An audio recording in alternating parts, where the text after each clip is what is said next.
Hello Samsung fans and welcome to SammyFans. South Korean tech giant Samsung is set to announce a $17 billion state-of-the-art chip plant on 1,200 acres of land in Taylor, Texas. According to the Wall Street Journal, the plant, which makes advanced logic chips used in mobile phones and autonomous vehicles, will add 1,800 jobs to the US economy and be part of a $205 billion investment fund. The factory is unlikely to be operational until 2024.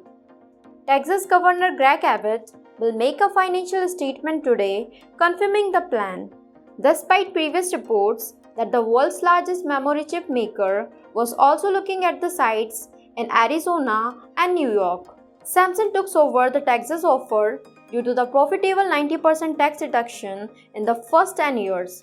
Samsung already has a plant operating system in Austin, Texas, but the upcoming plant is also expected to be bigger. Samsung says it has not yet made a final decision regarding location, so it is still possible to change things. The news comes at a crucial time in the wake of a global semiconductor shortage that will continue until 2023. The Biden administration also sees the region as a major competitor to China. The US share in manufacturing is declining, so the Senate recently approved a $52 billion subsidy for new chip-making plants. Samsung sells a lot of chipsets to US customers like Qualcomm and Nvidia, and the new chip foundry makes things easier and cheaper for chip makers.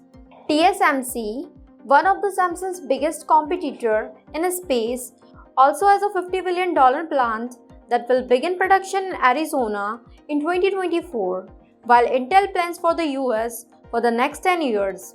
So this is our today's video. Thanks for watching, and if you like this video, then hit the like button, share your thought in the comment section, and don't forget to share and subscribe. For more information, visit SammyFans.